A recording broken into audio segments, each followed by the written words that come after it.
Albert Camus was an extremely handsome mid-20th century French-Algerian philosopher and writer, whose claim to our attention is based on 3 novels, The Outsider, The Plague, The Fall, and 2 philosophical essays, The Myth of Sisyphus and The Rebel.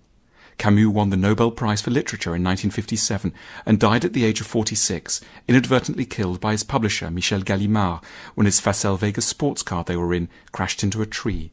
In his pocket was a train ticket he had decided not to use at the last minute. Camus' fame began with and still largely rests upon his novel of 1942, The Outsider. Set in Camus' native Algiers, it follows the story of a laconic, detached, ironic hero called Meursault, a man who can't see the point of love or work or friendship, and who one day, somewhat by mistake, shoots dead an Arab man without knowing his own motivations, and ends up being put to death, partly because he doesn't show any remorse, but not really caring for his fate one way or the other. The novel captures the state of mind defined by the sociologist Emile Durkheim as anomie, a listless, affectless, alienated condition where one feels entirely cut off from others and can't find a way to share their sympathies or values. Reading The Outsider has long been a well-known adolescent rite of passage among French and many other teenagers, which isn't a way of doing it down, for a lot of the greatest themes are first tackled at 17 or so. The hero of The Outsider, Meursault, cannot accept any of the standard answers for why things are the way they are. He sees hypocrisy and sentimentality everywhere and can't overlook it. He's a man who can't accept the normal explanations given to explain things like the education system, the workplace, relationships, or the mechanisms of government.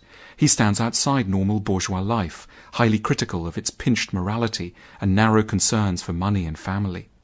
As Camus put it in an afterword he wrote for the American edition of the book, Meursault doesn't play the game. He refuses to lie. He says what he is. He refuses to hide his feelings, and so society immediately feels threatened. Much of the unusual, mesmerizing quality of the book comes from the coolly distant voice in which Meursault speaks to us, his readers. The opening is one of the most legendary in 20th century literature and sets the tone. Aujourd'hui, maman est morte, ou peut-être hier, je ne sais pas. The ending is as stark and as defiant. Meursault, condemned to death for a murder committed almost offhand, because it can be interesting to know what it's like to press the trigger, rejects all consolations and heroically accepts the universe's total indifference to humankind. My last wish was that there should be a crowd of spectators at my execution, and that they should greet me with cries of hatred. Even if we're not killers and will ourselves be really quite sad when our mother dies, the mood of The Outsider is one we're all liable to have some experience of, when we have enough freedom to realize we're in a cage but not quite enough freedom to escape it, when no one seems to understand and everything appears a little hopeless, perhaps in the summer before we go to college. Aside from The Outsider, Camus' fame rests on an essay published the same year as the novel, called The Myth of Sisyphus. This book too has a bold beginning. There is but one truly serious philosophical problem, and that is suicide. Judging whether life is or is not worth living, that is the fundamental question of philosophy. The reason for this stark choice is, in Camus' eyes, because as soon as we start to think seriously, as philosophers do, we will see that life has no meaning, and therefore we will be compelled to wonder whether or not we should just be done with it all. To make sense of this rather extreme claim and thesis, we have to situate Camus in the history of thought. His dramatic announcement that we have to consider killing ourselves because life might be meaningless is premised on a previous notion that life could actually be rich in God-given meaning, a concept which will sound remote to many of us today.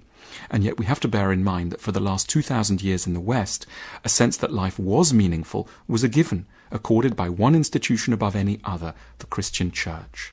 Camus stands in a long line of thinkers from Kierkegaard to Nietzsche to Heidegger and Sartre who wrestle with a chilling realization that there is in fact no preordained meaning in life. We're just biological matter spinning senselessly on a tiny rock in a corner of an indifferent universe.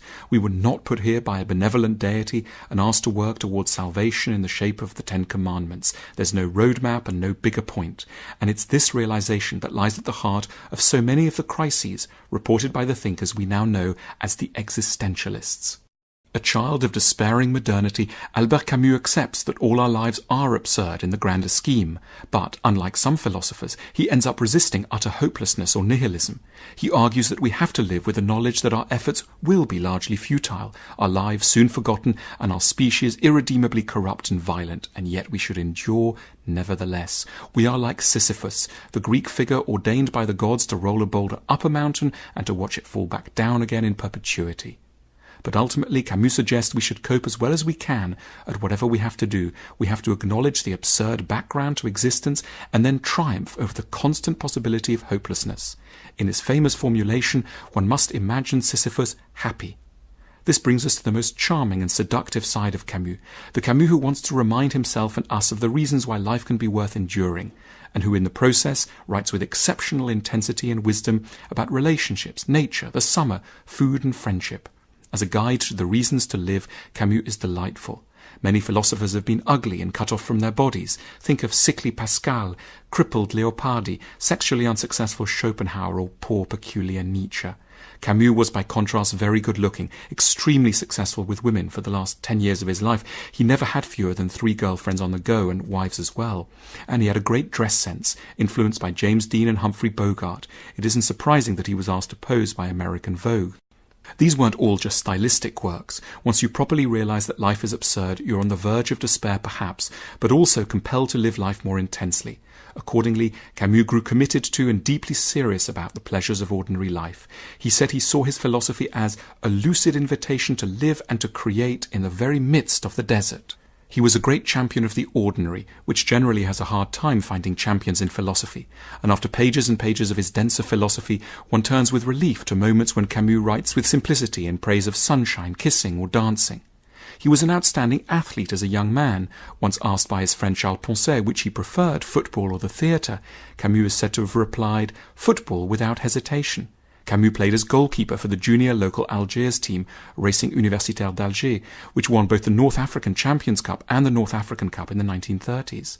The sense of team spirit, fraternity and common purpose appealed to Camus enormously.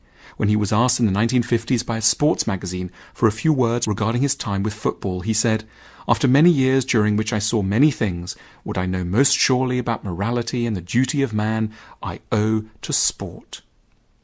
Camus was also a great advocate of the sun. His beautiful essay Summer in Algiers celebrates the warmth of the water and the brown bodies of women. He writes, "For the first time in 2000 years, the body has appeared naked on beaches. For 20 centuries, men have striven to give decency to Greek insolence and naivety, to diminish the flesh and complicate dress. But today, young men running on Mediterranean beaches repeat the gestures of the athletes of Delos." He spoke up for a new paganism based on the immediate pleasures of the body. This extract from Summer in Algiers. "I recall a magnificent tall girl who danced all afternoon. She was wearing a jasmine garland on her tight blue dress, wet with perspiration from the small of her back to her legs. She was laughing as she danced and throwing back her head. As she passed the tables, she left behind her a mingled scent of flowers and flesh." Camus railed against those who would dismiss such things as trivial and longed for something higher, better, purer. If there is a sin against this life, he wrote, it consists perhaps not so much in despairing of life as in hoping for another life and in eluding the quiet grandeur of this one. In a letter he remarked, "People attract me insofar as they're impassioned about life and avid for happiness. There are causes worth dying for, but none worth killing for." Camus achieved huge acclaim in his lifetime, but the Parisian intellectual community was deeply suspicious of him. He never was a Parisian sophisticate. He was a working-class pied noir, that is, someone born in Algeria but of European origin, whose father had died of war wounds when he was an infant and whose mother was a cleaning lady. It isn't a coincidence that Camus' favourite philosopher was Montaigne, another very down-to-earth Frenchman, and someone one can love as much for what he wrote as for what he was like. Someone one would have wanted as a wise and life-enhancing friend. This, too, is what philosophy is about.